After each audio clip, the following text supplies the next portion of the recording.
ராவணா பார்வையாளர்கள், தமிழ் உறவுகள் மற்றும் ராவணா நல விரும்பிகளுக்கு வணக்கம். பஞ்சாயத்து கூட்டுறவு இந்த நிகழ்ச்சியில் ஐயாவை நம்ம சந்திக்கிறோம். மதிப்புக்குரிய திருசக்தி ஐயா அவர்களை. ஐயா வணக்கம். வணக்கம், சொல்லுங்க.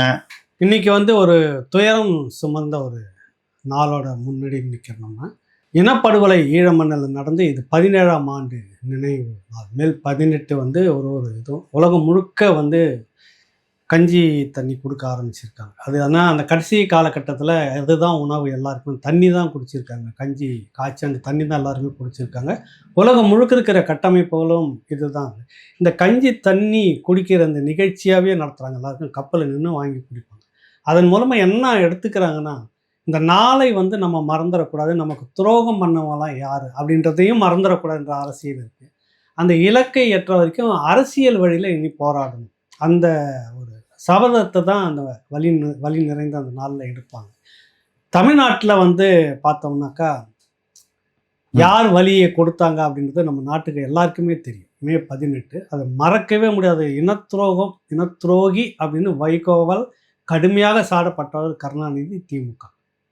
அந்த திமுகவும் இன்று விஜயோடு தோளில் கை போட்டுட்டு போகிற காங்கிரஸ் கட்சியும் ஐ அக்யூஸ்ட் யூ, நான் உன்னை குற்றம் சாட்டுகிறேன் அப்படின்னு வைகோ புத்தகம் போட்டார். மன்மோகன் சிங், நீ இனப்படுகொலையில் துரோகம் பண்ண ஒரு ஆள் அப்படின்னு புத்தகம் போட்டார்.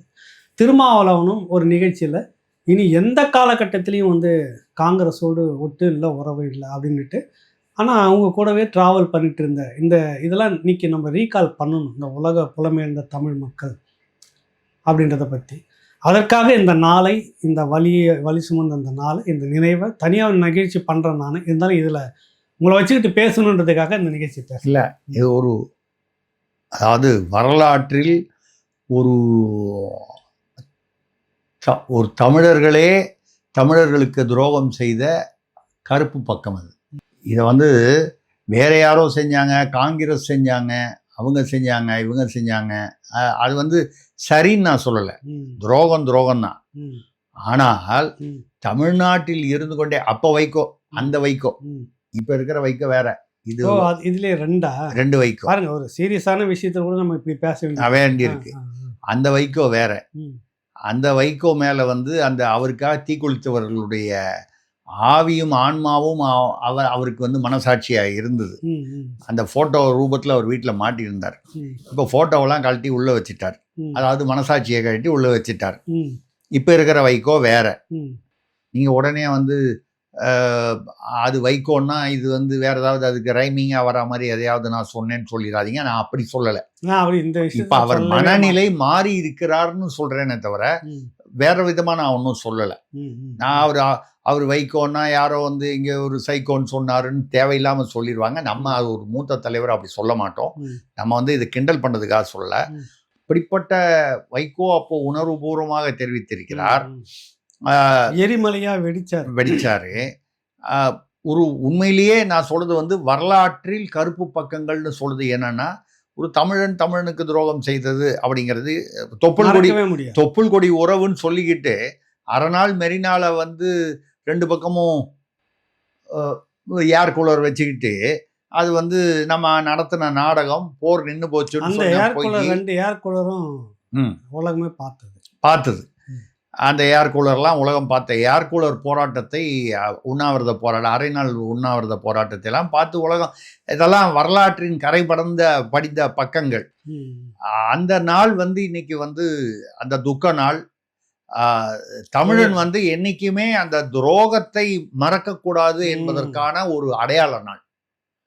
நடந்த துரோகத்தை, தனக்கான எதிரியை கூட நீங்க மறந்துடலாம். துரோகியை மறந்துட்டு அரசியல் பண்ணோம்னா, ஏன்னா எழுந்து நிக்கவே நீங்க நெஞ்சில குத்தவனை எதிரில் பார்த்து நீங்க அவன் குத்துறான்னு தெரிஞ்சு நீங்க அதை தாங்கிக்கிறீங்க. போராட்டத்துக்கு நடுவுல, சவாலுக்கு நடுவுல முதுகுல குத்துறான், பக்கத்திலேயே இருந்துட்டு முதுகுல குத்துறான் பாருங்க. அவனை நீங்க ஏன்னா எதிர்பார்க்கல இல்லையா, அப்பதான் துக்கம் அதிகமாகும். எதிரில இருந்து அவன் குத்துறதுக்காக தான் வந்திருக்கான். ஒன்று நீங்கள் அவனை குத்த போறீங்களா, அவன் நம்மளை குத்த போறான், அது வேற. ஆனால் பக்கத்திலேயே இருந்துக்கிட்டு நம்ம கையும் பிடிச்சிக்கிட்டு ஒரு கையை அப்போ பின்பக்கமாக குத்துறான் பாருங்க. அதுதான் தாங்க முடியாத சோகம், துக்கம். அந்த துரோகம் வலி அதிகம். அந்த பக்கம் அது வீரம், இந்த பக்கம் சோகம். அது இந்த சோகமான நாள். ம். இதில் வந்து அன்னைக்கு நீங்கள் அந்த துரோகம் செய்த கும்பல் தான் இன்னைக்கும் பயணப்பட்டுக்கிட்டு இல்லை அங்கே தான் வரேன், நீங்கள் அந்த இடத்துல தான் வர்றேன். ம். இப்போது சட்டமன்றம் கூட்டின போது, ம். முதல் தடவை கூட்டின போது, ம். பதவியேற்பு நடந்த போது ம். சட்டமன்ற உறுப்பினர்களுக்கு VC. பதவி ஏற்பு அது ஒரு கட்சிக்கும் பேசுறதுக்கு வாய்ப்பு கொடுத்தாங்க. அதில் இவருக்கும் கொடுத்தாங்க, திருமாவளுடைய விசிகாவுடைய வன்னியரசு அவர்களுக்கும் கொடுத்தாங்க. வன்னியரசு என்னது எந்த கட்சி? அவர் வந்து இல்லை, அதாவதுங்க அவர் வந்து விடுதலை சிறுத்தைகள் கட்சி உடல் இல்ல நான் கேட்டேன் இல்லைங்க, எந்த கட்சி. அவர் எப்பவுமே உடல் விசிகாவிற்கு உயர் திமுகவிற்கு, திமுக தலைமை ஏதாவது இருந்துட்டு போட்டோம். அவர் என்ன சொன்னாரு? இல்லை அதுதான் சொல்றேன், அதை பற்றி பேசுறது தான் வர்றேன். அவர் ஏதோ பேசும்போது சம்மந்தமே இல்லாமல் அந்த அந்த நாளை குறிப்பிட்டுட்டு ஈழம் வெல்கன்னு பேசினார். அவர் ஈழம் வெல்கன்னு பேசுறதுல நம்ம வந்து அதை வந்து ஏன் பேசினாருன்னு கேட்கல. ஈழம் வெல்லணும் அப்படின்னு எண்ணம் இருந்தால் கூட அதை கொஞ்சம் பார்த்து பேசணும், ஏன்னா இன்னொரு நாட்டுடைய பிரிவினை விஷயமா ஆயிடக்கூடாது அப்படிங்கிற ஒரு ஒரு ஒரு அது சென்சிட்டிவ் சப்ஜெக்ட்.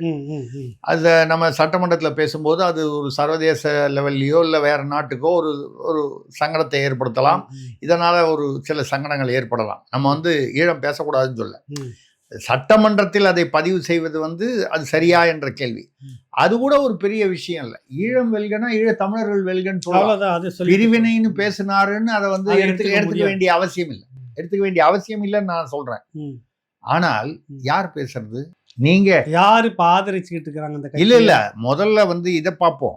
2008க்கு முன்னாலேயே மேதகு அவருடைய அந்த உச்சகட்டத்துக்கு எல்லாம் முன்னாலேயே எத்தனையோ பெண்கள் தாலியை இழந்தார்கள், தன்னுடைய குழந்தைகளை இருந்தார்கள், மானபங்கப்படுத்தினார்கள், படுத்தப்பட்டார்கள், கொலை உண்டார்கள், ஆண்கள் சிறுவர்கள் எல்லாருமே. இதெல்லாம் நடந்தது இல்லையா? தொப்புள் கொடி ஒரு 1.5 லட்சம் பேர் போனாங்க இல்லையா? அப்போல்லாம் நீங்க எங்க இருந்தீங்க? என்ன குரல் கொடுத்தீங்க? ஏதோ காங்கிரஸுக்கு எதிராக வந்து ஒரு ஒரு வழக்கம் போல ஃபார்மாலிட்டிக்காக குரல் கொடுத்தது திருமாவர்கள் பேசியிருக்கிறார், இல்லை என்று நான் சொல்லவில்லை. ஆனால் இன்னைக்கு சரி, அன்னைக்கு வந்து திமுகவிற்கு எதிராக குரல் கொடுத்தீர்களா? ஏன்னா திமுக இல்லாமல் காங்கிரஸ் அந்த கொடுமையை செய்திருக்குமா? அந்த துரோகத்திற்கு காரணமா இருந்திருக்க முடியுமா? அப்போ கூடவே இருந்தது யூபிஎல் இருந்தது யாரு? அதுக்கு முன்னால இருந்தது யாரு? காங்கிரஸை வந்து இவங்களுக்கு வேணும்னா வந்து காங்கிரஸை சப்போர்ட் பண்ணுவாங்க, இல்லைன்னா நேருவின் மகளை வர்க்க நிலையான ஆட்சி தருகிற மாத்திரவங்க தான். அப்படிப்பட்ட திமுக நீங்க அவ்வளவெல்லாம் பேசுனீங்கல்ல, அதுக்கப்புறம் அவரு மஹிந்த ராஜபக்சே இருக்கும்போது அவர் போய் பார்க்கும்போது யார் போனது? திருமாவளவன் அவர்கள், கனிமொழி அவர்கள், ஆராசா அவர்கள், டிஆர் பாலு அவர்கள், ஜெயம் ஆர்வன் அவர்கள், இவ்வளவு பேரும் போய் விருந்தும் சாப்பிட்டுட்டு அவங்ககிட்ட இருந்து பரிசும் வாங்கிட்டு வந்தீங்க. எதுக்கு? இல்ல விருந்தெல்லாம் சாப்பிடல, பட்டினியா வந்திருக்காங்க அவங்க எல்லாருமே. மானரோசம் ரொம்ப அதிகம். யாரு? ஒரு கால் ஏகாதசியா இருந்திருக்குமா? அதனால ஒரு கால் இருந்திருக்கலாம். அந்த ரோசம் அதிகம் இருக்கலாம், விருந்தெல்லாம் சாப்பிடல, பட்டினியா தான் வந்து. இல்ல விருது வாங்கினதுதான் வீடியோல வந்துச்சே. அது இதை விட வந்து அவமானம் வேற என்ன இருக்கு? நான் என்ன சொல்றேன், நீங்க வந்து கண்டனம் பண்றது ஒண்ணு, போய் விருதே வாங்கிட்டு வந்துட்டு அப்புறம் இன்னைக்கு வந்து ஈழம் வெல்கன்னு பேசுறது வந்து நாடகமா இல்லையா? நான் ஈழம் வெல்கன்னு பேசுனது வந்து நான் வந்து தப்புன்னு சொல்லல. ஐயா ஏன் நடிக்கிறீங்கன்னு சொல்றேன், ஏன் நாடகம் போடுறீங்கன்னு சொல்றேன். ஏன்னா இல்ல இல்ல, இந்த இந்த இந்த இந்த ஈழம் வந்து யாருக்கோ அந்த ஈழத்தின் மேல் பாசம் கொண்டு, ஈழத்தில் ஆர்வம் கொண்டு, அந்த ஈழர்களுடைய நலனில் அக்கறை கொண்டு யாரோ பேசிக் கொண்டிருக்கிறார்கள். நம்முடைய வாக்குகள் அங்கே சென்று விடக்கூடாது, இல்லை அங்கே இருந்து விடக்கூடாது. இது யாரையோ நீங்க டார்கெட் பண்ணி பேசுற மாதிரி இருக்கு, இன்னொரு கட்சியை தமிழ்நாட்டில். புரியுது. அப்படிதான் வந்து இல்ல இதுல என்ன ஒரு விஷயம்னாக்கா, கருணாநிதி தான் ஒரு கட்டத்துல சொன்னார், இவங்களுக்குள்ள பஞ்சாயத்து சீட்டு பஞ்சாயத்து வந்தோடனே காங்கிரஸ் வந்து எந்த காலகட்டத்திலும் அது கூட கூட்டணி இல்லை, கூடா நட்பு கேடாய் முடிந்ததெல்லாம் சொல்லிட்டாரு. அதுக்கு பிறகும் தொடரும் போதும் நட்பு தொடர்ந்துச்சு, தொடரும் போதும் கூட இருந்துட்டு இன்னைக்கு அந்த காங்கிரஸ் தான் அப்படியே நேரா விஜய்க்கு வந்து ஆதரவு கொடுக்குது. அங்க கூட வச்சுக்கிட்டே வந்து இப்ப நீங்க ஆதரவு கொடுத்துட்டு கேட்டா வந்து இல்ல கவர்னர் ஆட்சி பின்வழியா பாஜக சொல்றாரு, திரும்ப சொல்றாரு. அந்த பாஜக கூட தானே முதல்ல நீங்க மங்களூர்ல எம்எல்ஏ ஆனீங்க 2001. பின்வழியா இல்ல, நேர்வழியாவே போய் திமுகவோட சேர்ந்து கொண்டு பாஜக திமுக கூட்டணிக்குள்ள தான் இருந்தோம். நீங்க திரும்ப திரும்ப தப்பா பேசுறீங்க. இது எப்படி இருக்குன்னா, அப்புறம் நான் வேற ஏதாவது பேசுனா உங்க வயசுக்கு இது தேவையான்னு சொல்லுவீங்க. யாரோ சட்டமன்றத்தில் ஒரு பெண் அமைச்சரோ ஒரு ஒரு ஒரு உறுப்பினரோ வந்து திராவிடம் எங்கே இருக்குன்னு கேட்கும்போது யாரோ ஒருத்தர் பதில் சொன்னார். நாடாவை தொடர்புபடுத்தி ஒரு கொச்சையான ஒரு வார்த்தையை பேசினாரு. அந்த மாதிரி நீங்க வந்து என்னன்னா, அதாவது நான் இந்த இல்லைங்க, நான் வந்து இந்த பைக்குள்ளதான் இருந்தேன், பை எங்கேயோ இருந்துச்சுன்னு சொன்னீங்கன்னா அது வந்து மக கூட தொடர்புல மாமியார் கூட தான் எனக்கு வரும்னு சொன்ன மாதிரி. அதான் அந்த மாதிரி அதாவது அப்படி ஒரு எக்ஸ்கியூஸ் அல்லது வந்து ஒரு இதை வந்து சாக்கு சொல்வது வந்து இதுல என்னன்னா, இந்த நாளில் துரோகங்களை வந்து கணக்கெடுக்கணும், துரோகங்களை வந்து அலசணும். அப்பதான் அது சரியான அரசியலை நோக்கி நம்ம நகரக்கூடியதா இருக்கும். தொடர்ந்து நம்ம மற்ற விஷயங்களை பேசுவோம். சரிங்க. இப்ப அடுத்ததா ஒரு பஞ்சாயத்து என்னன்னா, இப்ப இது திரும்பவும் அதிமுக தான் வருது. அதிமுகவில் இப்பொழுது அதற்காக ஒரு பிரபலமான நட்சத்திர நடிகர் உள்ள இறங்கி இருக்கிறதா சொல்லி ஒரு பஞ்சாயத்து வந்திருக்கு. அதில் வந்து வரக்கூடிய செய்தி என்னன்னா, 2 விஷயம் இருக்கு. ஒன்று வந்து இவர் நடிகர் அஜித், நம்ம வெளிப்படையாகவே பேசுவோம். அவர் வந்து ஒரு காலத்தில் விஜய், அஜித், ஒரு முன்னாள் சிவாஜி, எம்ஜிஆர், அதுக்கப்புறம் ஒரு பீரியட்ல ஜெய்சங்கர், ரவிச்சந்திரன், அதுக்கப்புறம் ரஜினி, கமல், இப்படி வந்த அந்த மாதிரி ஒரு விஜய் அஜித்னு இதெல்லாம் ஒரு போட்டி. கடைசியில பாத்தீங்கன்னா அவங்க 2 பேரும் கை குலுக்கிட்டு தான் போவாங்க, கீழே இருக்கிறவங்க அடிச்சுப்பாங்க. இது இயல்பான விஷயம். ஆமா, யதார்த்தமா. அந்த மாதிரி வரும்போது பல இடங்களில் வந்து விஜய் ரசிகர்களுக்கும் அஜித் ரசிகர்களோ இவங்க போஸ்டர் ஓட்டுறது, கிழிக்கிறது, போறது வருது இதெல்லாம் வந்த உடனே அஜித் என்ன பண்ணாரு, ஆணியே புடுங்க வேணான்னு சொல்லிட்டு ரசிகர் மன்றத்தை கலைச்சிட்டு அவங்க அப்பா அம்மாவை பார்த்து அவங்க குடும்பத்தை போய் கவனிங்க, உனக்கு என் படம் பிடிச்சிருந்தா 2வது இந்த பாலாபிஷேகம், கட் அவுட்டு, போஸ்டர் இதெல்லாம் செலவு பண்ணாத, எதுவும் பண்ணாத, எனக்கு அது பிடிக்காது. நீ உன் குடும்பத்தை பாரு, நான் என் குடும்பத்தை பார்க்குறேன். என் படம் வரும்போது உனக்கு பிடிச்சிருந்தா குடும்பத்தோட போய் பாரு படத்தை அப்படின்னு ரொம்ப சொல்லிட்டு, அவருக்கு அந்த கார் ரேசிங் அது இதெல்லாம் பிடிக்கும். அவர் அந்த வகையில் போயிட்டாரு. அவர் குடும்பத்தை பார்த்துக்கிட்டு இருக்காரு, நீங்களும் உங்க குடும்பத்தை பாருங்கன்னு சொல்லிட்டாரு. ஆனால் அஜித்துக்கு ஒரு பெரிய ஒரு நல்ல பெயர் உண்டு. என்னன்னா, தைரியமா வந்து அவரு கருணாநிதி ஐயா ஆட்சியில் இருந்தபோது அப்ப கம்ப்ளீட்டா வந்து இப்ப ரெட் ஜெயண்ட் இப்ப இந்த லாஸ்ட் 5 வருஷத்துல கம்ப்ளீட் சினிமாவை வந்து ஆக்கிரமிச்சது. அப்படியே இந்த ஒரு பெரிய ஒரு பாம்பு வந்து விழுங்குமே அந்த மாதிரி விழுங்கினது. அதுக்கு முன்னால ஒரு காலத்துல வந்து ஒரு சூரிய குழுமம், டெலிவிஷன் டிவி சேனல் குடும்பம், அதாவது இந்தி ஒழிகான்னு சொல்லிட்டு இந்தியிலேயே 5 சேனல் வச்சிருக்காங்க. மொத்தம் எல்லா மொழியிலையும் 45 சேனல், அதுல இந்தியில 5 சேனல். புதுசா கூட என்னமோ நியோன்னு ஒரு சேனல், அதுவும் இந்தியில. ஆனா இங்க இந்தி ஒழிக. ஆனா அதான் வந்து என் பேரனுக்கு ஹிந்தி தெரியும், அதனால தான் அவர் வந்து எம்பி ஆக்கணும் அப்படின்னு சொன்னேன். அந்த இந்தியாலே வளர்ந்த குடும்பம். ஆமா, அதுதான் இருக்கிறதுலயே பெரிய குடும்பம். தான் அதானி அம்பானி எல்லாம் வந்து ஒண்ணுமே இல்லைன்னு சொல்ற அளவுக்கு வரக்கூடிய ஒரு குடும்பம். அந்த குடும்பத்துடைய ஆதிக்கம், அதனால அந்த கட்சி மிரட்டல்கள் இந்த மாதிரி வந்த போது இது வந்து எதோட கம்பேர் பண்ணணும்னா, பாலிவுட்னா இந்தி பட உலகில் ஒரு காலத்துல வந்து தாவூத் இப்ராஹிம் இந்தியாவில இருந்து தப்பிச்சு போய் பாகிஸ்தான்ல ஒளிஞ்சிட்டு இந்தியாவுக்கு எதிராக செயல்படுறான். அந்த தாவூத் இப்ராஹிம் பெரிய மாஃபியா கிங்கு.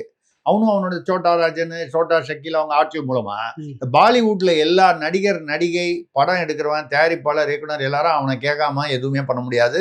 ஏதாவது ஒன்று ஃபிக்ஸ் பண்ணணும்னா அவங்களுக்கு பணம் கொடுத்தாதான் இங்க வேலை நடக்கும். ஆமா, அந்த நடிகையோ நடிகரோ வந்து நீ கையெழுத்து போறதுக்கு முன்னால அதுக்கு உண்டான பர்சன்டேஜ் அவங்க தான் பேசுவாங்க, அவங்கள தான் பேசணும்.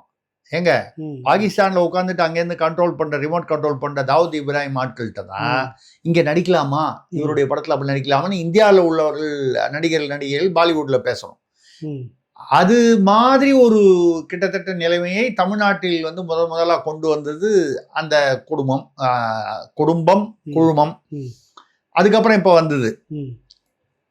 அந்த மாதிரி சமயத்துல ஒரு சினிமா சம்பந்தப்பட்ட விழால இருக்கும்போது தைரியமாக எழுந்து, ஐயா உங்க கட்சிக்காரங்க மிரட்டுறாங்க ஐயா அப்படின்னு அஜித் பேசினார். நடிகர் அஜித் எல்லாருமே அரண்டு போயிட்டாங்க. ஏன்னா வாயை திறக்கிறதுக்கே எந்திரிச்சு நின்று ஒரு கேள்வி கேட்கறது, ரஜினி எழுந்து கை தட்டினார். நம்மளால முடியாததை பேசி. ஆமா, நம்ம மனசுல இருக்கிறதெல்லாம் வந்து இந்த ஆள் பேசிட்டாரு, அட்லீஸ்ட் இந்த ஆளுக்கு தைரியம் இருக்கு, நமக்கு இல்லாத தைரியம் இவருக்கு இருக்குன்னு சொல்லி பாராட்டி கை தட்டினாங்க. இன்னி வரைக்கும் அது பேசப்படுது. அப்படிப்பட்ட அஜித்துடைய அவரை வந்து எப்படியாவது வந்து அரசியல் அவர் வந்து அவர் யார் அரசியலை பற்றி பேசுனாலும் அவர் கழுவுற மீனில் நடுவுற மீனா தப்பிச்சு போயிடுறாரு. வேண்டாம் எனக்குன்னு சொல்லி ஒதுக்கி போயிடுறாரு. அவரை எப்படியாவது கொண்டு வரணும். இப்போ கூட தேர்தலுக்கு முன்னால் அஜித்தோடு இருக்கிற படங்கள்லாம் எடப்பாடியார் அவர்கள் வந்து அங்கங்கே காமிச்சு அப்படிலாம் பண்ணார். பட் அவரே நேராக வந்தால் நல்லா இருக்கும்னு ஒரு பக்கம் இது ஒன்று நடந்துகிட்டு இருக்கு. அது எவ்வளோ தூரம் அந்த முயற்சி வெற்றி பெறும்னு தெரியாது.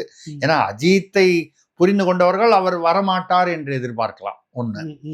இப்போ சூப்பர் ஸ்டார் ரஜினி அவர் வந்து இப்போ ஸ்டாலின் அவர்கள் தோற்ற உடனே கூட போய் பார்த்தார். அவர் அதுக்கு பல பேர் பல அர்த்தம் கொடுத்தாங்க. என்னை பொறுத்த வரைக்கும் எல்லாரோடையும் ஒரு நட்பாக இருக்கணும்னு ரஜினி நினைக்கிறாரு. அவர் ஒரு முதல்வராக இருந்து அவர் தொகுதியிலேயே தோத்துருக்காரு. ஒரு மன ஆறுதலுக்காக அவர்கிட்ட ஒரு ஐயா கவலைப்படாதீங்க ஒரு சந்திச்சு ஒரு வழக்கமாக வந்து ஒரு அதெல்லாம் ஒன்றும் வருத்தப்படாதீங்க எல்லாம் சரியாக வந்துருங்க அப்படின்னு சொல்கிறதுக்காக போயிருக்கலாம். நம்ம வந்து யாரையுமே வந்து உடனே அது வேறு விதமாக விமர்சனம் பண்ணணும் இல்லை. ஆனால் இப்பொழுது அதிமுக பிளவுபடுவது வந்து நல்லது இல்லை.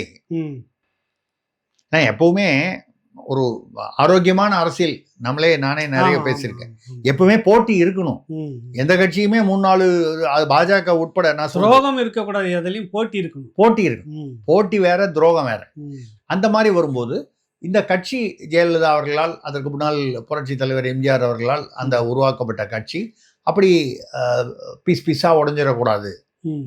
எப்படி திமுக உடஞ்சிடக்கூடாதுன்னு நம்ம வந்து திமுகவுடைய தவறுகளை தான் சுட்டி காட்டுறோமே தவிர திமுக அழிந்து விட வேண்டும் நம்ம பேசுறதுல அர்த்தமே இல்லை. அது ஒரு பெரிய இயக்கம். அதில் வாரிசு அரசியல் இருக்கா இல்லையா அதான் அந்த மாதிரி விமர்சனங்கள் இருக்கலாமே தவிர அந்த இயக்கமே அழிச்சிடணும் அப்படின்னு வந்து நம்ம வந்து அது நினைக்கவும் இல்லை, அந்த பேச்சும் இல்லை. அது மாதிரி அவர் ஒரு நல்ல எண்ணத்தில், நடுநிலையான எண்ணத்தில் இந்த ரெண்டு பக்கமும் 2 பிரிவுகளாக பிளந்து நிற்கிறார்களே, இதை வந்து ஒன்றா இருக்கட்டும் அப்படின்னு சொல்லி அவர்களுக்கான சில பேச்சுவார்த்தைகளுக்கு அவங்க ஒருத்தருக்கு ஒருத்தர் சங்கடமாக இருக்கும். பேசுறதுக்கு கொஞ்சம் சில கசப்புகள் இருக்கும். அது என்னங்க விட்டு போங்க, கொஞ்சம் பொதுவான மனிதராக பேசலான்னு ஒரு முயற்சியில் ஈடுபட்டதாக சில தகவல்கள் சொல்லுது. ரஜினியும் ஆமாம், ரஜினி அவர் அந்த நல்ல எண்ணத்தில் அதை அவர் மேற்கொண்டால் அதில் என்ன பொறுத்த வரைக்கும் தவறில்லை. இது எந்த கட்சிக்கும் அவர் செய்வார். அதிமுக தான் செய்வார்ல. நாளைக்கு திமுக அதே மாதிரி காலகட்டத்தில் திமுக அப்ப வந்து அதிமுக ஒரு கட்டத்தில் கொடுமை தாங்கல அப்படின்றப்ப திமுகவுக்காக இறங்கி குரல் கொடுத்து பேசணும். அதனால வந்து அவர் வந்து இப்படிதான் அப்படிதான் இல்லை, அந்தந்த சூழ்நிலைக்கு தகுந்த மாதிரி அவர் வந்து அவருக்கென்று ஒரு ஏதோ ஒரு சில நல்ல எண்ணங்கள் இருக்கு.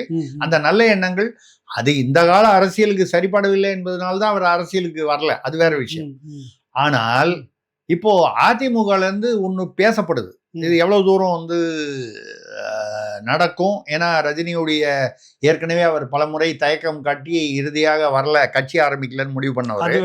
அது அப்படி இருக்க சூழ்நிலையில் அண்ணாமலை ஐபிஎஸ்ல இருந்து ரிசைன் பண்ணிட்டு வந்ததே இவரோட கட்சியில இணைஞ்சு ஏதோ ஒரு முக்கிய பதவி வாங்குறதுக்கு தான் வந்தார். அதுக்கப்புறம் தான் இவர் கட்சி ஆரம்பிக்கலன்னு அவரு இந்த அர்ஜுன் மூர்த்தி இவங்கெல்லாம் பாஜகவில் போய் சேர்ந்தாங்க. தமிழர் விமணியன்லாம் பாஜக சப்போர்ட் ஆனாங்க. அந்த வகையில இப்போ ஒரு அதிமுக ஒரு விவாதம் முழுகுல வந்துட்டு இருக்கு. இப்ப எடப்பாடி தலைமை இவங்களுக்கு பிடிக்கல. ஏதோ காரணங்கள் என்ன வேணா இருக்கலாம். அதுல யாரு தவறு சரின்னு நம்ம அதுக்குள்ள போனோம்னா அது நிறைய சிக்கல். ஆனாலும் வந்து ஒரு குரூப்புக்கு பிடிக்கல. சரி, இவங்கள தலைவராக அவங்க ஏற்றுப்பானா ஏற்றுக்க மாட்டார். இவ்வளோ நாள் அவர் வந்து சிஎம்மாக இருந்திருக்காரு, பொதுச் செயலாளராக இருந்திருக்காரு. பொதுவாக வந்து அதிமுகவுக்கு ரஜினியை தலைவராக்கினால் எப்படி? இது வந்து ஏதோ வந்துருச்சு, ரஜினி ஏற்றுக்கிட்டாரு, அவர் வந்துட்டாரு, அதிமுகவில் அவர் தான் தலைவர் அப்படின்ற அர்த்தத்தில் நம்ம சொல்லலை. இப்படி ஒரு ப்ரப்போசல் பேசப்பட்டு வருகிறது. நீங்கள் பொதுவாக நீங்கள் இருங்க. ஆமாம், அப்படின்ற ஒரு பொதுவான இப்போ திருமாவளவனை பொது வேட்பாளராக திமுகவும் அதிமுகவும் சேர்ந்து நாங்கள் கொண்டு வரதா இருந்தோம்னு அவங்களே இப்போ ஒத்துக்கிறாங்க. பேச்சுவார்த்தை நடந்ததுன்னு ஆதவ அர்ஜுனா சொல்கிறார். இந்த பக்கத்துல இருந்து அவர் சொல்றாருன்னா அந்த பக்கத்துல இருந்தும் வந்து சி.வி. சண்முகம் சொல்றாரு அந்த மாதிரி பேச்சு நடந்ததுன்னு. ஆக மொத்தம் பேச்சு நடந்தது உண்மை என்று தெரிகிறது. கடைசியில் அது எந்த காரணத்துக்காகவோ அது தெரியும். நான் கூட நம்மளே பேசியிருக்கோம். முதலமைச்சர் முன்னாள் முதல்வருடைய குடும்பத்திலிருந்து பெங்களூர்ல இருந்து தமக்கையாரெல்லாம் வந்து எல்லாம் வந்து திட்டி விட்டாங்க, என் தம்பியை வந்து தோக்கடிச்சு விட்டீங்க அப்படின்னு சொல்லி திட்டி விட்டாங்க, நீங்களாம் அரசியல் பண்ணேன்னு சொல்லி தோக்க விட்டுட்டீங்கன்னு சொல்லி. அதனால வந்து யாரோ ஒருத்தர் கிச்சன்லேருந்து ஒருத்தர் போய் குளத்தூரை நான் பார்த்துக்கிறேன் தலைவரேன்னு சொன்னவருக்கு வந்து சொம்ப தூக்கி வீசினாங்க. சொம்படி பட்டு ஜஸ்ட் மிஸ்ஸு அவர் அந்த கோவத்துல போய் ஒரு ஐஏஎஸ் அதிகாரி எப்பொழுதுமே போய் அப்ப இருந்த முன்னாள் முதல்வர் ஸ்டாலின் அவர்கள் அங்க போய் உதயமாயி அவரை எல்லாம் சந்திர வெளிச்சம் கொடுப்பாரு, அவரை கன்னத்தில் அறைந்து விட்டார் என்றெல்லாம் வந்து செய்திகள் வந்தன. அவர் வந்து இப்போ வந்து என்ன சொல்றாராம், ஒரே அழுகியா அழுதுகிட்டு அதெல்லாம் அழுதார் பாருங்க.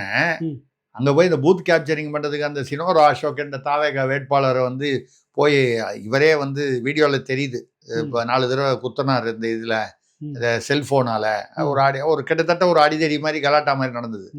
இப்ப சரி, அவர் ஏதோ அந்த அழுதெல்லாம் வந்து திருந்திட்டாரெல்லாம் அப்படிலாம் நினைச்சிடாதீங்க. அதெல்லாம் எங்க திருந்துருது, இவ்வளவு வருஷமா இருந்தது. நேத்து நடந்திருக்கு. அத நன்றி தெரிவிக்கிறதுக்காக சினோரா அசோக் என்பவர் தாவேகா வேட்பாளர் தோற்று போயிட்டார். பூத் கேப்சரிங்னால தோத்தாரா, எப்படி தோத்தாருன்னு தெரியாது, ஆனா தோத்துட்டார் துறைமுகத்துல. அது நன்றி தெரிவிக்கிறதுக்காக அவர் போயிருக்காரு. தோத்துட்டா கூட மக்களோட அது வழக்கமான ஜெயிச்சாதான் நன்றி சொல்லணும்ல, தோத்தவங்களும் அதாவது சொல்லுவாங்க. நன்றி சொல்றதுக்காக போடும்போது ஒரு குறிப்பிட்ட இடத்துல வந்து இவருடைய ஆதரவாளர்கள் அங்க உள்ள வரக்கூடாதுன்னு திமுக நிர்வாகிகள் மறுபடியும் அங்க அடிதடி சண்டை, இந்த தெருக்குள்ளுக்குள்ள நீ வரக்கூடாதுன்னு, நன்றி சொல்றதுக்கு வரக்கூடாதுன்னு. இதுல இவரோடு இந்த சினோரா அசோக்கோடு ஒரு 10 பேரை கூட்டு போவார்ல அவரு நன்றி சொல்ல போகும்போது, அவருக்கு யாரு கூட ஒர்க் பண்ணாலும் அவங்க அதுல 2-3 பெண்கள் இருந்திருக்காங்க. இந்த பெண்களை தாக்கி இருக்கிறார்கள். யாரு? திமுகனா உங்களுக்கு தெரியும் யாருடைய ஆட்கள் அவங்க. இவங்களா சொம்புல அடி வாங்கி திருந்தல, சொம்புல அடி வாங்கியும் சும்மா அந்த அழறதெல்லாம் வந்து இதுதான். இதுல வேற சொல்லிட்டு இருக்காராம், நான் துறைமுகத்துல ராஜினாமா பண்ணிடுறேன். இல்ல தலைவர்கிட்ட போய்யா, தலைவர் வீட்டுல போய் சொல்றான், நீங்க வந்து என் பேர்ல கோவப்படாதீங்க, நான் துறைமுகத்துல ராஜினாமா பண்ணிடுறேன். தலைவர் அங்க நிக்க வச்சு நான் ஜெயிச்சு காமிக்கிறேன். மறுபடியும் அவர் எம்எல்ஏவை சட்டமன்றத்துக்கு போனோம். நான் சட்டமன்றத்துக்கு போகலன்னா பரவாயில்ல, இப்படிலாம் பில்டப் கொடுத்துட்டு இருக்கான். இல்லைன்னா திருச்சி கிழக்கில் அவர் நிற்க சொல்லுங்க. என்னை பொறுத்த வரைக்கும் அவர் ஏதோ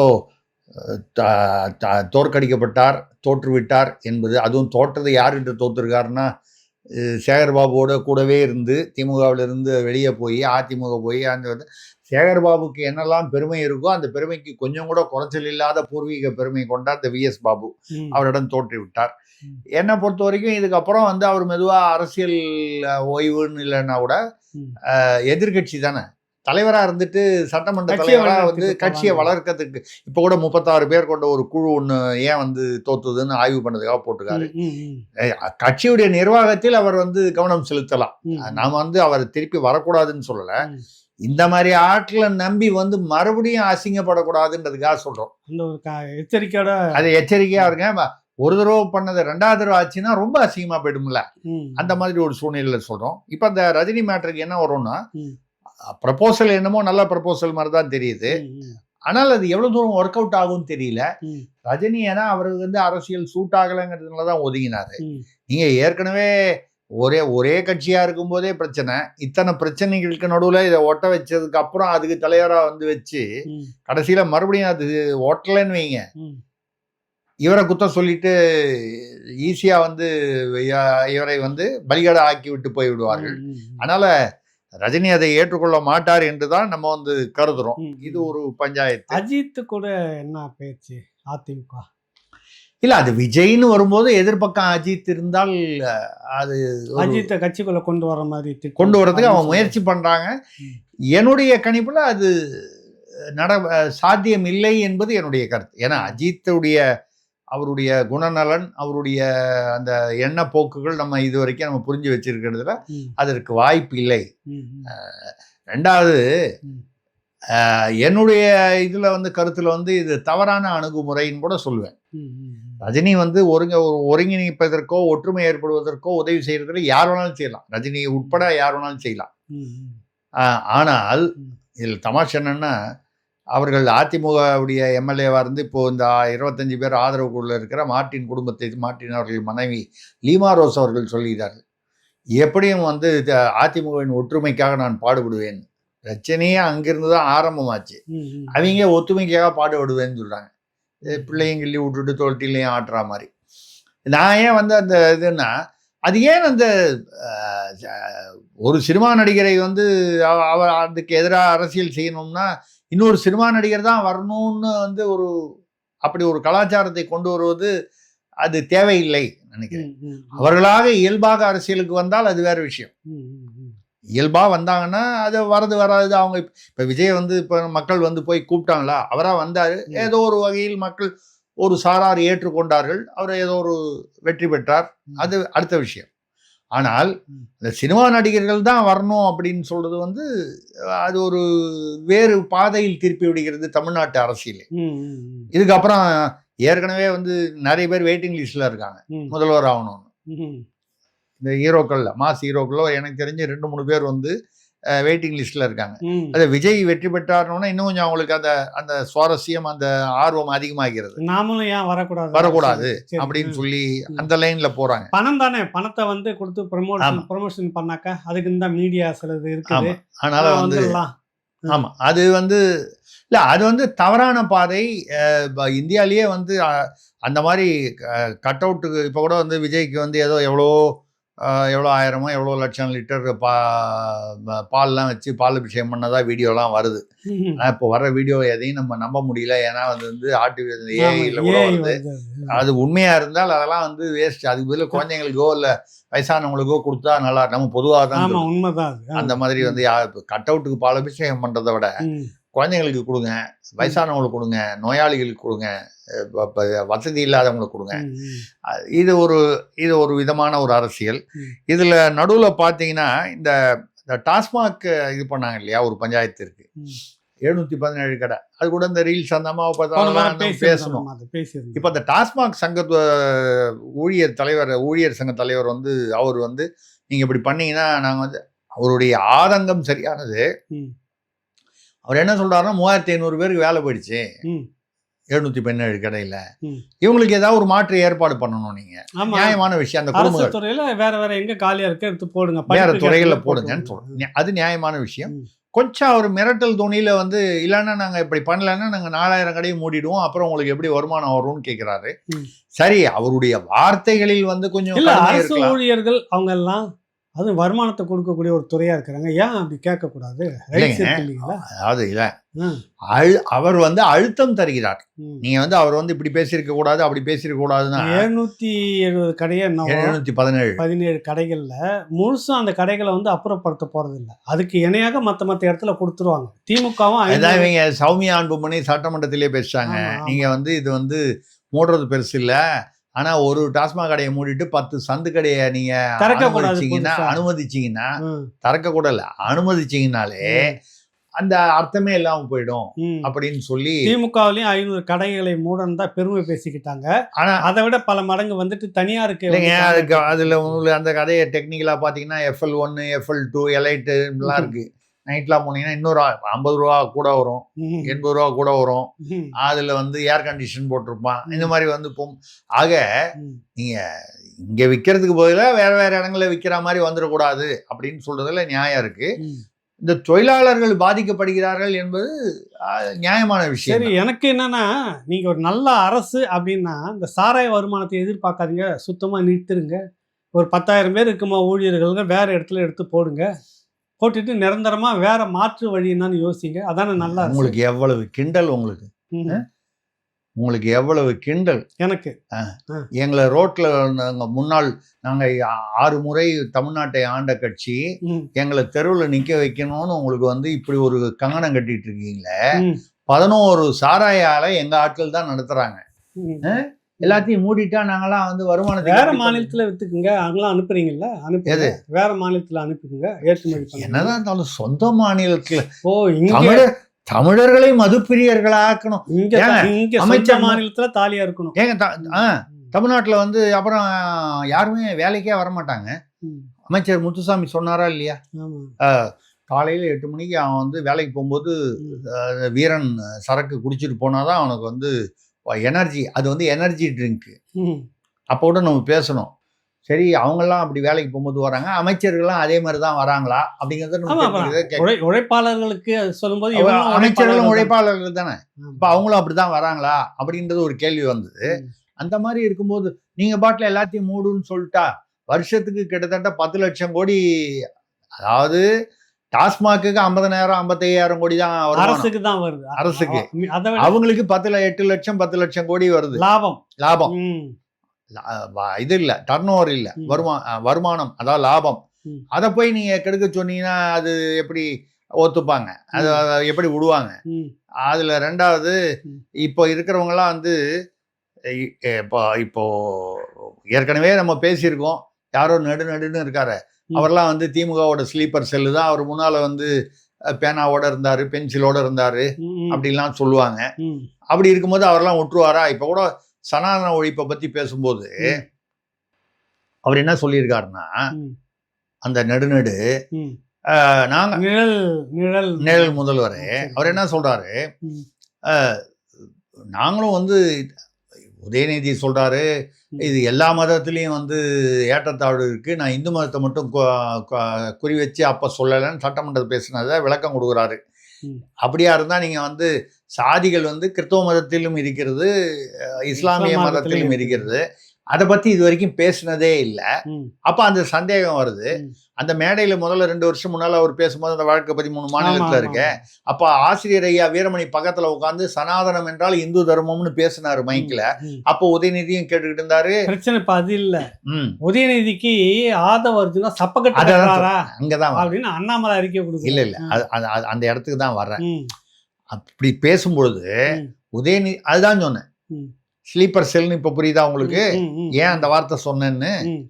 யாருடைய ஸ்லீப்பர் செல்லோ அப்படின்னு சொல்லி அவரை சொல்றாங்க. ஏன்னா அவர் ஒரு காலத்துல பேனால இருந்தாரு, அப்புறம் அங்கிருந்து வந்தாரு போனாருன்னு. ம். அந்த மாதிரி வரும்பொழுது அவர் என்ன சொல்றாரு, நாங்கள் இந்துக்களுக்கு எதிரானவர்கள் இல்லை, ம். இந்துத்துவாவுக்கு எதிரானவர்கள் இல்லை அப்படின்னு. சமத்துவம் இல்ல, அதைத்தான் நாங்க சொல்ல வரோம். சரி, நான் ஒரு பதிலுக்கு ஒண்ணு சொல்றேன். ம். நான் வந்து இல்ல நீங்களோ நம்ம அப்படின்னா, நாங்கள் பெரியாருக்கு எதிரானவர்கள் இல்லை, ம். பெரியாரியத்துக்கு மட்டும்தான் எதிரானவர்கள் ம். சொன்னா ஒத்துப்பீங்களா? ம். போன தடவை வந்து பேசுனவங்க எல்லாம் பிடிச்சி உள்ள வச்சீங்களா இல்லையா? ம். இப்படி அவரவர்கள் அது சௌகரியத்துக்காக பேசிட்டு போறாங்க. ம். ரெண்டாவது இந்த ஆட்சியில வந்து நீங்க பாத்தீங்கன்னா, இப்போ இந்த ராஜ்மோகன் ஒருத்தர், ஒரு தம்பி, அவர் ஒரு அமைச்சரா இருக்காரு. ம். எந்த அமைச்சர்னு ஒண்ணு முடிவாகல. அதுதான் இலாக்கா இன்னும் கொடுக்கலையே. ம். அந்த தம்பி வந்து இந்த சினிமாலெல்லாம் கொஞ்சம் தொடர்பு உள்ளவர். ம். ரைட்டு. ம். அவர் வந்து பார்த்தீங்கன்னா தமிழ் ஆர்வம் உள்ளவர், தமிழ் ஆசிரியரோட பையன், ம். தமிழ் ஆர்வம் உள்ளவர், தமிழ் அந்த இது உள்ளவர், அதெல்லாம் ரைட்டு. அவர் மேலே பார்த்தீங்கன்னா 11 லட்சம் அரசு வேலை தருவதாக வாங்கி கொண்டதாக ஒரு மோசடி வழக்கு இருக்கான். ம். அதே மாதிரி லட்சுமணன் ஒருத்தர் அவர் இன்ஸ்பெக்டராக இருந்து டிஸ்மிஸ் ஆயிருக்காரு ஊழல் வழக்குக்கு, அதை மறைச்சு வந்திருக்காரு. ம்.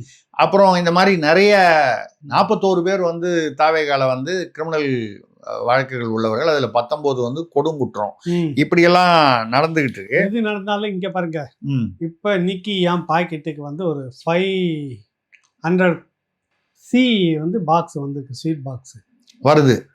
பிரபலமான கல்வி நிறுவனம் வந்து இந்த சும்மா வச்சுக்குங்க ம். அப்படின்னு சொல்லிட்டு வரிசையில் வந்து நின்று கொடுத்துட்டு போகிற வேலை இப்போ தொடங்கி இருக்குது. அதில் ஒருத்தர் மட்டும்தான் தகவல் தெரிஞ்சிருக்குது. ம். வந்து இந்த ஒரு பேர் சும்மா வச்சுங்க, கஷ்டப்பட்டு ரொம்ப பாடுபட்டு ஆட்சி நடத்தணும், வச்சுக்கோங்க சும்மா அப்படின்னு தொடங்கி இருக்கிறாங்க. இது எங்கே போய் முடியும்? இல்ல அது மட்டும் இல்ல, திராவிட மாடல் சர்வதேசத்தில் வந்து இருக்கக்கூடிய சர்வதேச ஒரு நிறுவனமான ஒரு ரியல் எஸ்டேட் நிறுவனம் தமிழ்நாட்டில் நுழைவதற்கு அந்த நிழல் முதல்வரோடு தான் பேச்சுவார்த்தைகள் நடத்தி கொண்டு. ஐயோ, பெரிய விஷயமாச்சு இது. சர்வதேச இது நடந்த உடனே யாரு டென்ஷன் ஆயிட்டாங்கன்னா, அதானி குழுமம் டென்ஷன் ஆயிடுச்சு. ஏன்னா அதானி குழுமம் இவனுக்கு அப்பா சர்வதேச இன்டர்நேஷனல் இது. ஆமா, அதானி குழுமம் ஏன் டென்ஷன் ஆகுதுன்னா, போன தடவை ஸ்மார்ட் மீட்டரு, அதானி ஒழிக, அதானி வந்து பிரதமருடைய நிழல் அப்படிலாம் பேசிட்டு இங்க வந்து ஸ்மார்ட் மீட்டர் போடுவாங்க. அப்புறம் காட்டுப்பாக்கத்துல அந்த துறைமுகத்துல எல்லா வேலையும் செய்வாங்க. அவரு அதானி பையன் கரண் அதானி வரும்பொழுது நேர போய் அவர் மாப்பிள்ளைய முக்கியமா பார்த்துட்டு போவாரு. இதெல்லாம் நடந்தது. இப்ப அப்படி வந்து ஒரு சூழ்நிலை வந்திருக்கு. இதுல மீனவர் வந்து முதல்வர் வந்து கூட நம்ம முன்னாள் முதல்வர் வந்து அதான் தோல்விக்கு நான் தான் பொறுப்பு அப்படின்னு சொல்லி ஒருவர் குறை சொல்ல வேண்டாம்னு சொல்லியிருக்காரு. இந்த ஒருவர்னு அவர் சொல்றது யாருன்னு உங்களுக்கு புரியும். ஏற்கனவே சொம்பெல்லாம் பேசியிருக்கோம்ல, சொம்பு அடியெல்லாம் வந்திருக்கு. அதெல்லாம் வந்த போது அப்போ மாப்பிள்ளை, பிள்ளை, மனைவியார், அந்நியார், அப்படி இதுக்குள்ள ஒருத்தர் குறை சொல்லிக்கிறதெல்லாம் வேணாம். நம்ம 36 பேர் கொண்ட நானே குழு வச்சு, பொறுப்பேற்றுக்கிறேன். நான் பொறுப்பேற்றுக்கிறேன், ஒரு குழு நிர்வாகத்துல- ஒன்று அமைச்சு ஆய்வு பண்ணி என்ன எங்க அதெல்லாம் அது ஒரு ஒரு கட்சி தலைவர் என்ற முறையில் அதுதான் செய்ய முடியும் வழக்கமா இதான் செய்ய முடியும். சரி. ஆனா இப்போ வந்து அவர் வருத்தப்படவே வேணாம், திராவிட ஆட்சி நம்மளுடைய ஆட்சி போயிடுச்சேன்னு. ம். இப்போ நடக்கிறதும் வந்து அதே தான். ம். அதுக்கு பேர் நீங்கள் என்ன வேணாலும் வச்சுக்கலாம். ம். இப்போ சமீபத்தில் மீனவர்கள் கைது செய்யப்பட்டாங்க. இது ம். அடிக்கடி நடக்கும். மீனவர்கள் கைதுன்றது ஆமா. இந்த இலங்கையில் அங்க கைது நடக்கும், படகை இழுத்துட்டு போவாங்க, முதலமைச்சர் வந்து கடிதம் எழுதுவாரு. கேளுங்க, அதெல்லாம் இது அதை வந்து- தான் சொல்கிறேன் நான். ஆ. அப்போ வந்து அவர் வந்து கடிதம் எழுதுனாங்க, அவர் கடிதம் எழுதுறாரு, இங்கே உட்கார்ந்துட்டு இங்கேருந்து என்ன போஸ்டில் அமிச்சா வந்து அப்படின்னு பேசினார் ம். தாவேக்கா தேர்தலுக்கு முன்னால. இப்ப இவர் என்ன பண்றாருன்னா, விஜய் அவர்கள் முதலமைச்சர் மாண்புமிகு கடிதம் முதல்வர் எழுத வந்து இப்ப கடிதம் எழுதுறாரு. ம். அப்ப முதல்ல அந்த சேர்ல தான் ஏதோ பிரச்சனை. இப்ப ஆள்கிட்ட பிரச்சனை இல்ல, ஆளுகிட்ட பிரச்சனை இல்ல. அந்த சேர்ல உட்கார்ந்தா உட்கார்ந்துட்ட உடனே, ஏதோ ஒரு ஆவி மாதிரி ஒண்ணு வருது. ஆ, நமக்கு வந்து அந்த ஆவி இதுல எல்லாம் நம்பிக்கை இல்ல, ஆ, இருந்தா கூட அப்படி நினைக்க தோணுது. ம். ஏதோ ஒரு எண்ணம் வருது, அது உருவாக்குது. மீனவர்னா கடிதம் தான் எழுதணும், ம். வேற எதுவும் வேற பேசலாம். எதுவும் பேசிடாத. ஆமா, இப்ப கடிதம் வெள்ளை பேப்பர் எடுத்து கடிதம் எழுதி பிரதமருக்கு அனுப்பு. அங்க போகுதா போகலையா, அங்க போய் என்ன பண்றாங்க, அது ம். அது அப்புறம் அடுத்த சரி, இப்ப விஷயம். முதலமைச்சர் ஸ்டாலின் வந்து மீனவர் பிரச்சனையில் அக்கறை இல்லாம கடிதம் மட்டுமே எழுதி கொண்டிருப்பார் அப்படின்னு வசனம் பேசணும். அது அதைத்தான் சொல்றேன். அப்ப வசனம் பேசுனீங்க, அப்ப இந்த சேர்ல வந்து உட்காரும் போது அப்ப நீங்க எழுதல, அந்த சேர் தான் கடிதம் எழுதுது. அப்ப வந்து ஆள் மேல பிரச்சனை இல்ல, குறை இல்ல. நாற்காலி இல்ல, நாற்காலியில நாற்காலியில தான் குறை. ஆமா. அது தூக்கி போடணும் சார். அதனாலதான் இப்ப புரியுதா உங்களுக்கு, நாங்க புரியுது. நாற்காலிகளை எல்லாம் எடுத்து விட்டு சோபாக்களை கொண்டு வருகிறோம். ஓ, இப்ப உங்களுக்கு புரியுதா, சோவாக்களுடைய ஒரு பெரிய ஒரு கலாச்சார பரிணாம மாற்றத்தை கொண்டு வருகிறோம். ம், இந்த சேர்ல உட்காரும் போதுதான் இந்த மாதிரி எண்ணம் எல்லாம் வருது. சோஃபா ம். அது ஷோபாக்களின் காலன் போட்டலாமா? பான் போட்டுறாதீங்க, ஷோபான் போட்டுறாதீங்க. இல்லைங்க, அது நம்ம அது நம்ம சம்மந்தமே இல்லை. அப்புறம் நீங்க என்ன சொல்லுவீங்க, அவர் ஓங்கோல், இவங்க வந்து சித்தூர்ல வந்து இப்போ வந்து எங்களுடைய மண்ணில் பிறந்த அந்த குடும்பத்தை சேர்ந்தவர்கள் முதல்வர் சொன்னா ஆயிருக்காங்க. உடனே ஒரு கோஷ்டி கிளம்பிட்டு வரும், நீங்கள் வந்து என்ன வெறியர்கள்னுவாங்க. ஆமா, பட்டாசெல்லாம் வெடித்து திரும்பிக்கலாமே. பட்டாசா வெடிச்சாங்க, பைக் சாகசம் இல்லைங்க, அதெல்லாம் பண்ணி பதாகைகள் இல்ல, அந்த மீடியாலாம் வந்து கூட வந்து ஆமா. நம்ம இன்டி அப்படின்னு சொல்லி நம்ம ஊருன்னு ஏதோ தெலுங்குல சொல்லி அது வந்து மீடியாக்கள். அவர் அம்மா ஒருத்தர் பேசுறாங்க, சீனியர் ஜேர்னலிஸ்ட் துர்கா, தெரியுங்களா யாருன்னு? தெரியல. தமிழ்நாட்டுல 1991 நினைக்கிறேன், இப்ப மெட்ராஸ் கேம்பஸ்ன்னு சொல்லுவாங்கல்ல, சென்னை பல்கலைக்கழகம் ஆமா. மெரினா ரோட்ல இருக்க அந்த ஆமா. கேம்பஸ். அப்ப வந்து தமிழ் துறையில இப்ப கிறித்துவ கல்லூரியில தமிழ்துறை பேராசிரியர் வந்து ரிட்டையர்ட் ஆகிட்டார், ஜார்ஜின்னு ஒரு தோழர். அவரை நான் பார்க்க போவேன், நம்ம நண்பர் விஆர்எஸ் எல்லாம் அப்போ அங்கே இருக்கிறாங்க தமிழ் துறையில். ஜார்ஜினா நீங்கள் வந்து அந்த கர்நாடகாவில் காங்கிரஸ் அமைச்சர் வந்து இந்த அது பேர் என்ன, ஏதோ ஒரு ரூட்ல போகிறதுக்காக, அதுக்கப்புறம் வந்து யாரோ கீர்த்தி பெற்ற ஒரு பெண்மணி 64,000 வாட்ஸ்அப் குரூப் எல்லாம் மெயின்டைன் பண்ணுறதுக்காக 150 கோடி ரூபா பணம் கொடுத்தாராம் கர்நாடகா காங்கிரஸ் அமைச்சர். அந்த ஜார்ஜி இல்ல இல்ல இல்ல தமிழ்துறை பேராசிரியர், தெளிவுபடுத்துறதுக்காக கேட்டேன். அப்ப போறப்ப இந்த அம்மா பேட்டி கொடுத்துருக்காங்க பாருங்க, விஜய் வந்து பூர்வீகம் நெல்லூர், அது ஏதோ ஒரு சமூகத்தை சேர்ந்தவர், அவங்க குறிப்பா வந்துட்டு அவங்கெல்லாம் அதிகாரத்துக்கு வரணும், எத்தனை காலத்துக்கு இந்த எஸ்சி எஸ்டிலாம் அதிகாரம் இல்லாமவே இருப்பாங்க, அதனால இவர் வந்தது நல்லது தான், ஆனாலும் இவர் பூர்வீகம் இங்கே, அவங்க தாத்தா இங்கேருந்து தான் ராமேஸ்வரத்துக்கு பழக போகிறார், அங்கே போய் ஒருத்தர் மேரேஜ் பண்ணிக்கிறாரு, அப்போ அவங்க கிடையாது.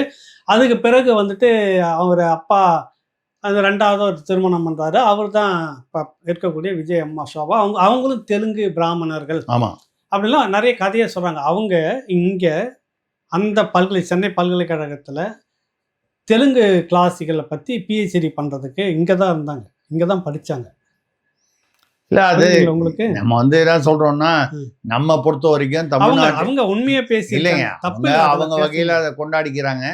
நம்ம வந்து பொதுவான ஒரு பிறப்புக்கும் எல்லா உயிருக்கும்னு சொல்ற மாதிரி, யாதும் ஊரே யாவரும் கேளிங்கிற மாதிரி, நம்ம இப்ப ரஜினிகாந்தை வந்து யாரும் வந்து அவரே பேசியிருக்காரு, எனக்கு எந்த மொழியில பேசணும்னு தெரியல, கன்னடம், நான் வந்து கன்னடர்னு சொல்லுவாங்க, ஆனா வீட்டுல வந்து மராட்டி பேசியிருந்தவன், அப்புறம் இங்க வந்து தமிழ் பேச ஆரம்பிச்சோன்னு இப்ப கன்னடம் மராட்டி எல்லாமே கொஞ்சம் மறந்து போச்சு, இப்படிலாம் பேசியிருக்காரு. அவர் ஹிந்தியும் பேசுறாரு ஓரளவுக்கு, ஆங்கிலமும் ஓரளவுக்கு பேசுறாரு.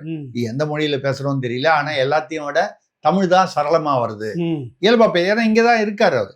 அப்ப நம்ம வந்து ரஜினிகாந்தை வந்து கன்னடர் மராட்டி இப்படிலாம் நம்ம பேசல, நம்ம வந்து அவரை தமிழராக தான் ஏற்றுக்கொண்டிருக்கோம். அந்த மாதிரி நம்ம பொதுவாக வந்து ஒரு அதே சமயத்தில் இல்ல யாரும் அவரு தமிழர்னு தானே சொல்லிக்கல. நான் ஒரு மராட்டி இருந்தா அவர் சொல்றாரு பெரியார் இல்லைங்க, மாதிரி என்ன வேணாலும் சொல்லியிருக்கிறாரு. சொல்லட்டுங்க. ஆமா. நம்ம அவரை பார்க்கும்போது ஒரு மராட்டியர்னு சொல்லி ஒதுக்கலைன்னு சொல்றேன். ஒதுக்கல. அது நம்ம ஒதுக்கல. யாருமே ஒதுக்கலையே. ஒதுக்கலை, அதைத்தான் நான் சொல்றேன். ஆனா அவர்கள் இங்கேயே இருக்கும் தமிழர்களை ஒதுக்கியோ மறைத்தோ இல்ல ஒடுக்குவதோ தவறு என்பதுதான் சொல்லி அதுதான் அவ்வளவுதான் பிரச்சனை. நம்ம சொல்றோம். அதுதான் பிரச்சனை. இல்ல 2 விஷயம் பாக்கி இருக்கு. ம். நீங்க அதை கேட்பீங்கன்னு எதிர்பார்த்தேன். இப்போ ஒரு பஞ்சாயத்து, முக்கியமான பஞ்சாயத்து. போன இது முடிக்கும்போது 42 வயது நடிகை ஒரு பலார் என்று அறை வாங்கிய நடிகையிடம் அறை வாங்கிய கணவர் முதல்வர் அப்படின்னு சொல்லிட்டு போயிட்டீங்க நீங்க பாட்டுங்க. எனக்கு பக்கு பக்கு பக்குன்னு இருக்குது. ஏதோ தப்பா நடக்குதோ, தப்பா சொல்லுதுன்னு அது விலாவரியா சொன்னீங்கன்னா மக்கள் கொஞ்சம் தெரிஞ்சுப்பாங்க. ஏங்க தப்பா நடக்குதோன்னா தப்பு பண்றவங்கள தானே கேட்கணும். இல்ல, என்ன கேட்க கூடாது. இல்ல நீங்க என்ன ஏதுன்னு விவரம் எல்லாம் ஐயா, சொல்லிட்டு போயிட்டாரு திருசக்தியாரு. அதாவது உள்ளதை சொல்லுவேன், ம். கண்டதை சொல்லுவேன், ம். கண்டபடி சொல்ல மாட்டேன். பல முறை சொல்லியிருக்கேன். நான் சொன்னதுல எதுவுமே மாற்றம் இல்லை. ஆனா நீங்க அந்த இடத்துல 42 வயது நடிகை, ஓ இவங்களா தங்கத்தலைவியா அப்படின்லாம் நினைச்சீங்கன்னா நான் பொறுப்பு இல்லை. கணவர்னு ஒன்று யாரையோ நீங்க நினைச்சுக்கிட்டீங்க, முதல்வர்னு சொன்னாரேன்னு. ஐயா, பிரான்ஸ் நாட்டுல பிரதமராக இருக்கிற இமானுவேல் மேக்ரன் நீங்க பாட்டு முடிக்கிறப்ப இதை சொல்லிட்டு போனோன்னு எல்லாம் கண்டமேனிக்கு நம்ம ஐயா விடைய சொல்றதுக்குள்ள நீங்க ஐயா இந்த வாரம் டைம் ஆயிடுச்சு பேசலாமா? நீங்க இல்லைங்க, நீங்க அந்த அதற்கான ஒரு விடை சொல்றதுக்குள்ள நீங்க டைம் ஆயிடுச்சுன்னு ஜாட காமிச்சீங்க. அதனால நான் அதை அடுத்த வாரம் பதில் சொல்றேன்னு சொல்ல வேண்டியதா போச்சு. பிரெஞ்சு நாட்டு அதிபர், அந்த நாட்டுக்கு முதல்வர் தானே அவர் இமானுவேல் மேக்ரான் கல்யாணம் பண்ணிக்கும் போது என்ன பண்ணாரு, அவரோட 24 வயது மூத்த தன்னுடைய பள்ளியில ஆசிரியையா இருந்த பிரிகிட் என்ற பெண்ணை திருமணம் செய்து கொண்டார். இப்பவுமே அவரு பிரதமரா இருக்காரு, அதிபரா இருக்காரு. முதல்வர்னு அதனாலதான் சொன்னேன். நாட்டுக்கு அதிபர் முதல்வர். அவர் மனைவி. இவருக்கு ஒரு 42 வயது. அது ஏன் அவருக்கு அந்த 40க்கு மேலதான் அந்த எண்ணம் வருதுன்னு தெரியல, அந்த பக்கம் ஈர்ப்பு. 42 வயதான ஒரு ஈரானிய வம்சாவளி நடிகை. அது என்னமோ பேர் என்னமோ பரானியா என்னமோ ஒரு பேர், அவங்க பேர் முக்கியம் இல்லைன்னு வைங்க, பராஷானி. அவங்க அந்த நடிகையோட இவருக்கு கொஞ்சம் திருமணம் தாண்டிய உறவு இருந்திருக்கு. அதை அந்த அம்மா செல்போன்ல ஏதோ எடுத்து எதேச்சியா கணவருடைய செல்போனை பார்க்கும்போது மனைவி பார்த்து வழக்கமா நடக்கக்கூடிய ஒரு விஷயம்தான். நடந்த உடனே இவங்க எங்கேயோ ஹனாய், இது வியட்நாமுக்கு போயிருக்காங்க. புருஷன் பொண்டாட்டியா, பிரதமருடைய மனைவி என்ற முறையில் போயிட்டு வரும்போது அங்க ஏதோ ஒரு அவங்களுக்குள்ள வாதம் நடந்திருக்கு. இறங்கி வரும்போது அந்த அம்மா அவர் இல்ல அது அப்படி இல்லை இப்படி இல்லை. அவர் என்ன பண்ணிட்டாருன்னா, நான் அப்படிதான் இருப்பேன்ற அளவுல என் செல்போனை நீ ஏன் எடுத்த, இதுக்கு பதில் சொல்லாம அது எதிர்வாதமா ஏதோ பேசியிருக்காரு. புளியர்னு ஒரு அறை விட்டுச்சு. அந்த இறங்குற இடத்துல விட்டதுனால ஒரு படி தடுக்கி கொஞ்சம் தடுமாறி விழுந்துட்டாரு. இது அங்க பிரான்ஸ் நாட்டுல ஒரு பத்திரிகை செய்தியா போய் ஒரு பக்கம் அவருடைய கட்சியினர் இல்ல அவர் தடுக்கி விழுந்துட்டாரு, எதேச்சும் அவங்க வரும்போது தடுக்கி விழுந்தாங்க, அந்த அம்மா கை அவர் மேல பட்டுடுச்சு, இப்படி ஒரு பக்கமும் இல்ல இது இப்படிதான் எதிர்கட்சிகளாமோ. அங்க ஒரு முதல்வர், அதாவது நாட்டின் முதல்வர், ஒரு 42 வயது நடிகை. 42ன்னு ஒண்ணு நீங்க எங்கேயோ போயிட்டீங்கன்னா நான் பொறுப்பு இல்லை. நான் எங்கேயும் போல, இங்கேயே தான் உட்காந்துட்டு இருக்கிறேன். ஐயா நான் பிரான்ஸ் சொன்னீங்கன்னு சொல்ல. ஆமா சரி இத ஏன் இங்க சொல்றீங்கன்னு கேட்டீங்களா? ஒரு ரீல்ஸ் பார்த்தேன். நான் கேட்கலையே. இப்ப நான் கேட்கணும், நீங்க கேட்கணும். அதுக்காக தானே உங்களை வச்சிருக்கிறது. நீங்க கேட்கணும். எங்க இதுக்கு என்னங்க இங்க சம்பந்தம்? நீங்க ஏங்க பிரான்ஸ் நாட்டுல அந்த நாட்டுக்காக ஏங்க ராவணால கொண்டு கேட்கணுமா இல்லையா? நீங்க கேட்கணும். நீங்க கேட்டுட்டீங்க, நான் பதில் சொல்றேன். இங்க ஒரு ரீல்ஸ் பார்த்தேன். யாரோ ஒரு தாவேக்கா நிர்வாகியோ தோன்றோம், அவர்கிட்ட யாரோ கேட்குறாங்க, திருச்சி கிழக்குல யாரோ ஒரு நடிகையை நிக்க வச்சு துணை முதல்வர் ஆக்க போறாராமே உங்க தளபதி தலைவரே அப்படின்னு யாரோ கேட்குறாங்க. ஆமா சரி, யூடியூபர் இப்பெல்லாம் எல்லா இடத்துலையும் வர்றாங்க, பத்திரிகை, லோக்கல் பத்திரிகைகள், சேனல்கள். அதுக்கு அவர் பதில் சொல்றாரு.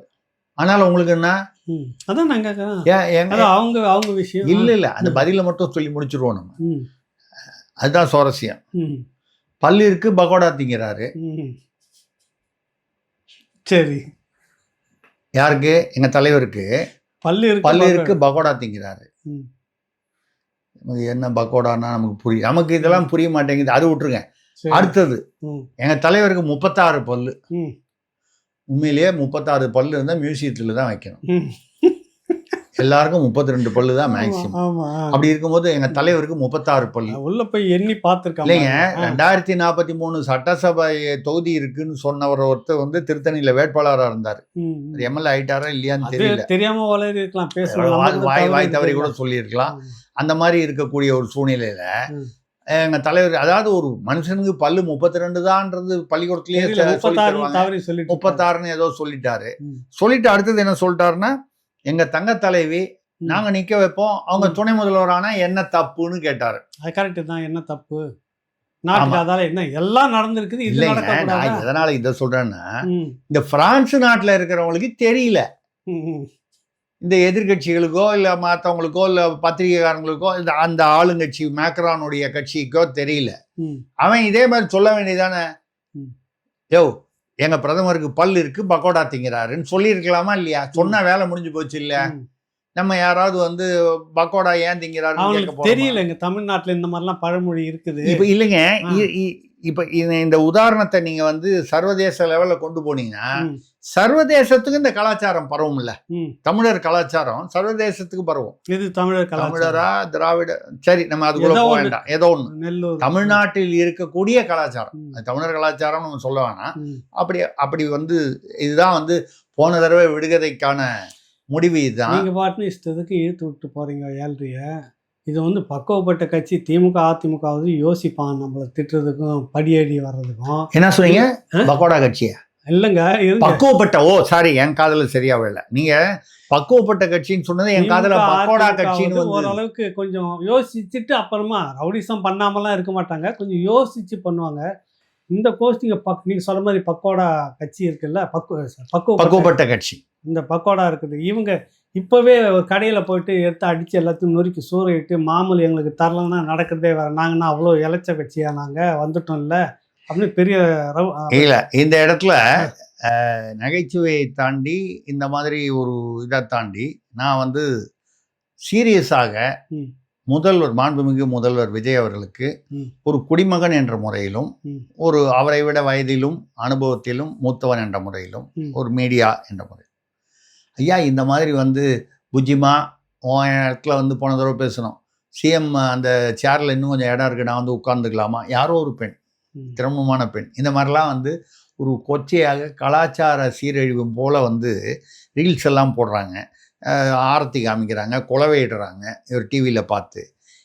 இதெல்லாம் வந்து நீங்கள் வந்து விளம்பரத்துக்காகவும் ஓட்டுகளை பிடிப்பதற்காகவும் வச்சுக்கிட்டா கூட இது வந்து சரியான பாதை இல்லை. அந்த வகையில் ஒரு தலைவர் என்ற முறையில் என்ன செய்ய வேண்டும்? முதல்வர் அவர்கள் தவைக்க தலைவர் மக்களுக்கு தன்னுடைய தொண்டர்களுக்கும் ஒரு அறிவிப்பு, இந்த மாதிரி எல்லாம் பேசாதீங்க, இந்த மாதிரி எல்லாம் நடந்து கொள்ளாதீர்கள், நீங்கள் எனக்கு ஆதரவு தருவதில் எனக்கு வந்து மகிழ்ச்சி, நன்றி, ஆனா வந்து எனக்கு வந்து நீங்கள் எல்லாரும் சகோதரிகளாக இருங்கள், நீங்க பொண்டாட்டியான்னு வந்து அதை கொச்சைப்படுத்தி மறுபடியும் அதை ரிப்பீட் பண்ணி பேசணும்னு கூட நான் சொல்லலை, நான் சூக்கா சொல்லலாம். அனைவரையும் வந்து நான் வந்து சகோதரிகளாக நினைக்கிறேன், இல்லை என்னுடைய மகள்களாக நினைக்கிறேன், அந்த மாதிரி நினைக்கிறேன், என்னுடைய வயதானவர்களை என்னுடைய பெற்றோர்களாக மதிக்கிறேன், அதே மாதிரி தான் நீங்களும் வந்து என்னை ஒரு அண்ணனாக நினையுங்கள். வேறு மாதிரி எதுவும் பேசி நீங்களும் சங்கடத்திற்கு உள்ளாகி உங்களுடைய சூழ்நிலை, ஏன்னா மறுபடியும் அந்த குடும்பம் அப்படி இருக்கும் பொழுது எனக்கும் அது ஒரு விதமான ஒரு நம் கட்சியின் மீதும் ஒரு ஒரு தேவையில்லாத ஒரு ஒரு ஒரு கரை படிக்கிறது அப்படின்னு ஒரு அறிக்கை கொடுத்தா இதுக்கப்புறம் கொஞ்சம் அவங்க எதிர்பார்க்கலாம். நல்லது. ஆமா, நம்ம எதிர்பார்க்க, நம்பிக்கை தானே வாழ்க்கை. பார்ப்போம், நல்லது நடக்கட்டும். நன்றி, வணக்கம். நன்றி, வணக்கம்.